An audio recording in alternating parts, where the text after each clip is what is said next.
तरह से हिमाचल प्रदेश में लास्ट वीक हैवी रेन और जो फ्लड्स आए हैं, भारी नुकसान हुआ है। आपने भी पूरे बाढ़ प्रभावित इलाकों का दौरा किया है। क्या स्थिति है? आप केंद्रीय गृह मंत्री से भी मिलकर आए हैं। क्या आश्वासन है प्रदेश को मदद के नजरिए से? देखिए, अब की बार जो नुकसान हुआ है वो कंपैरेटिवली हर बरसात से ज़्यादा हुआ है। और एक तरह से मैं कह सकता हूँ कि अप्रत्याशित रूप से घटना घटित होने के पश्चात ये नुकसान बड़ा हुआ है हिमाचल प्रदेश में। और जहाँ तक बात रहती है केंद्र सरकार की ओर से, केंद्र सरकार का बहुत बड़ा योगदान रहा इस संकट के क्षण में हिमाचल प्रदेश को मदद करने के लिए। एनडीआरएफ की टीम भेजना और उसके बाद हेलीकॉप्टर के माध्यम से रेस्क्यू ऑपरेशन के लिए आर्मी की मदद यहाँ उपलब्ध कराना, और उसी तरह से बीआरओ का एक बहुत बड़ा योगदान रहा। ये सेंट्रल एजेंसी हैं सारी। और जो बड़ा जो डैमेज जिसको हम कह सकते हैं कि जो हुआ है 4 लेन को हुआ है, नेशनल हाईवे को हुआ, तो एनएचआई भी उसमें एक्टिव होकर के अब काम कर रही है। आर्मी का एक बहुत बड़ा योगदान है। ऐसे में जो बार बार मुख्यमंत्री या उनके मंत्रीगण जो कह रहे हैं कि मदद नहीं मिली, मदद नहीं हो रही है, तो आखिरकार किसने किया? आज अगर रेस्क्यू ऑपरेशन किया और उसके साथ साथ में रेस्टोरेशन के जो काम शुरू हो चुके हैं, उसमें अगर सबसे ज्यादा बड़े स्केल पर अगर मदद हो रही है तो केंद्रीय एजेंसीज के माध्यम से हो रही है। आज हिमाचल प्रदेश में हम देख रहे हैं कि बहुत जगह पानी की सप्लाई टूटी हुई है। लोग आसमान का पानी जो छत से इकट्ठा करके उसको पी रहे। ये स्थिति है हिमाचल प्रदेश में। मैं एक जगह नहीं कई जगह इस बात को सुन करके आया, देख करके आया हूं। बिजली की सप्लाई हिमाचल प्रदेश में जो स्टेट गवर्नमेंट को करनी थी अभी तक नहीं हो पाई है पूरी तरह से। बहुत जगह अभी तक भी बिना बिजली के हैं। और जो रोड्स हैं, जो हमारी स्टेट की जो रोड्स हैं, उसमें रेस्टोरेशन का काम बहुत ना के बराबर, जिसको मैं कह सकता हूं कि बहुत कम चला हुआ है अभी तक। जो गति होनी चाहिए थी वो गति नहीं है अभी भी। और इसी तरह से कनेक्टिविटी को इंप्रूव करने के लिए अब काम चला है, लेकिन अभी भी हिमाचल प्रदेश में पर्टिकुलरली अगर हम कम्युनिकेशन की अगर हम बात करें तो उसमें बहुत बड़ी कठिनाई अभी तक भी लोग महसूस कर रहे हैं। ऐसे में हिमाचल प्रदेश में जो स्थिति है, उस स्थिति में स्टेट गवर्नमेंट भी काम करे, केंद्र की एजेंसीज भी काम करे, केंद्र की सरकार भी काम करे और लोगों को राहत मिले, ये जन भावना है एक। और उस दृष्टि से मैं कह सकता हूं कि हिमाचल प्रदेश में बहुत बेहतर ढंग से केंद्र की जो मदद मिली है, उससे सारी चीज़ों को व्यवस्थित करने के लिए, सारी चीज़ों को सुचारू रूप से पुनः बहाल करने के लिए काम जिस स्तर पर होना चाहिए, उस काम को स्टेट गवर्नमेंट की ओर से सहयोग की आवश्यकता है और स्टेट गवर्नमेंट उसमें सहयोग करे। राज्य सरकार कह रही है कि ये जो रेस्क्यू एंड रिलीफ ऑपरेशन था ये हमने किया है। जैसा आप सेंट्रल एजेंसीज के नाम ले रहे हैं, they are not talking about it. ये इज इट अनफॉर्चुनेट? लेकिन बहुत अनफॉर्चुनेट है कि हेलीकॉप्टर रेस्क्यू ऑपरेशन के लिए दिए जाते हैं जिसमें नेता लोग नहीं जाते। इससे पहले भी एक बार नहीं अनेक बार रेस्क्यू ऑपरेशन हुए। जो रेस्क्यू ऑपरेशन के लिए आर्मी के चॉपर लगाए जाते हैं वो डेडिकेट किए जाते हैं एक एक आदमी को जो संकट में फंसा है उसकी जिंदगी को बचाने के लिए। या नेता लोग उन हेलीकॉप्टर में जाकर के सेल्फियां ले रहे हैं। मुख्यमंत्री को या स्टेट के बाकी नेताओं को अगर निरीक्षण करना है तो उनको जो रेस्क्यू ऑपरेशन के लिए जो डेडिकेट किया है चॉपर जो स्टेट के लिए दिए गए हैं केंद्र सरकार द्वारा और आर्मी के चॉपर जो, उसमें तो यात्रा नहीं की जाती है। ये एक सेट एक बिल्कुल एक नॉर्म्स है। नॉर्म्स के साथ साथ में मैं इसमें कह सकता हूं कि एथिक भी बनते ही है। लेकिन यहां मुख्यमंत्री भी उन्हीं चौपर में घूम रहे हैं, उनके मंत्री भी उसमें घूम रहे हैं, सीपीएस उसमें घूम रहे हैं, जाकर के सेल्फियां ले रहे हैं, अधिकारी घूम रहे हैं। मेरा उसमें सिर्फ इतना कहना है कि आज हिमाचल प्रदेश में बहुत सारे लोगों की जान बचाने में अगर सफल हुए हैं तो उसमें बहुत बड़ा योगदान केंद्र सरकार का है। और हैरानी इस बात को हुई, इनके मीडिया एडवाइजर दे रहे हैं कि एक जगह तो चंद्रताल की स्थिति ऐसी थी कि जब आर्मी ने हाथ खड़े कर दिए, तो क्या ये नेता लोग अपने कंधों पर उठा करके ले आए उनको?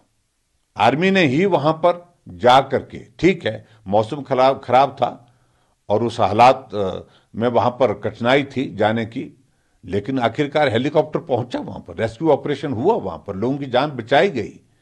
और किसने बचाई जान? आर्मी ने बचाई, बीआरओ के लोगों ने बचाई। और जो जहाज हेलीकॉप्टर जो केंद्र सरकार ने उपलब्ध कराए थे आर्मी के, उसके माध्यम से बचाई। इसलिए ऐसे शब्दों का, मुझे लगता है कि ऐसे शब्दों का इस्तेमाल नहीं होना चाहिए। और मुख्यमंत्री को बिल्कुल आभार व्यक्त करना चाहिए, विशेष तौर से केंद्र सरकार का, आर्मी का, बीआरओ का, और इसके साथ साथ में जितनी भी हमारी एनडीआरएफ है और सारी जो टीमें जो लगी थी, हिमाचल प्रदेश की पुलिस है, होम गार्ड है, और यहां तक कि हिमाचल प्रदेश के लोगों का भी, लोगों ने भी बहुत जगह मदद की है। तो उन सब का धन्यवाद करना चाहिए था, ना कि सिर्फ अपनी पीठ थपथपानी चाहिए थी, ना कि अपने नेताओं की थपथपानी चाहिए थी पीठ।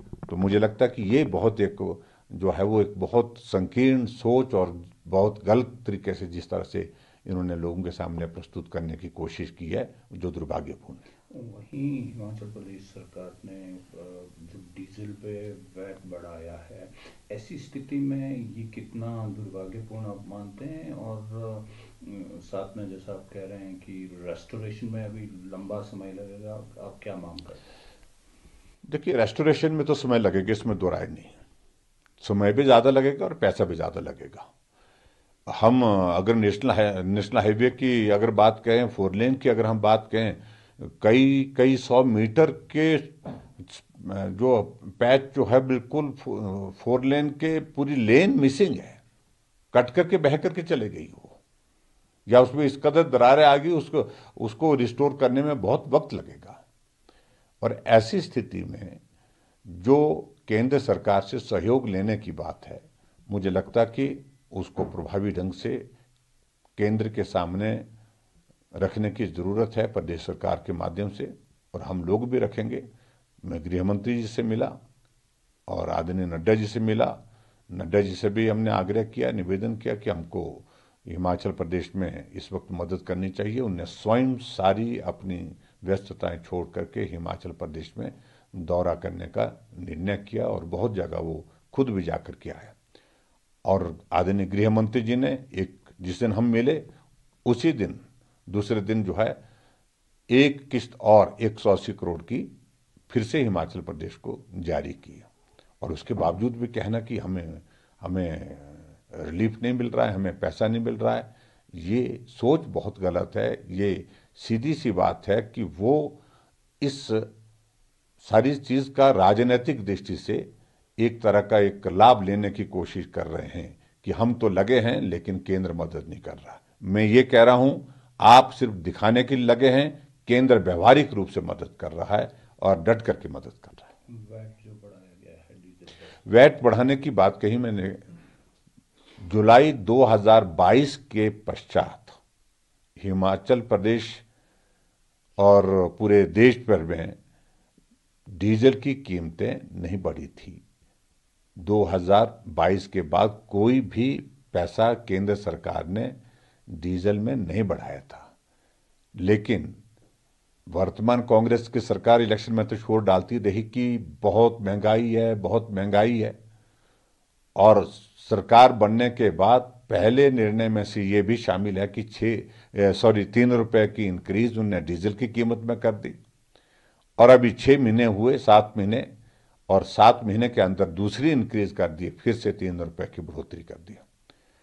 और मैं समझता हूं ये बिल्कुल अमानवीय दृष्टिकोण है। जब इस वक्त राहत के दौरान प्रदेश के लोगों को मदद की आवश्यकता है, जहां इतना बड़ा संकट आया है, जहां इतनी बड़ी क्षति हुई है, और ऐसे में इस संकट के क्षण में और ज्यादा लोगों के ऊपर, गरीब लोगों के ऊपर बोझ डालना, ये कीमतें बढ़ा करके डीजल की वैट 3 रुपए बढ़ा करके, तो ये बहुत बड़ा अन्याय किया है, बहुत बड़ा जो है वो गलत कार्य प्रदेश सरकार ने किया है, जिसकी मैं निंदा करता हूं।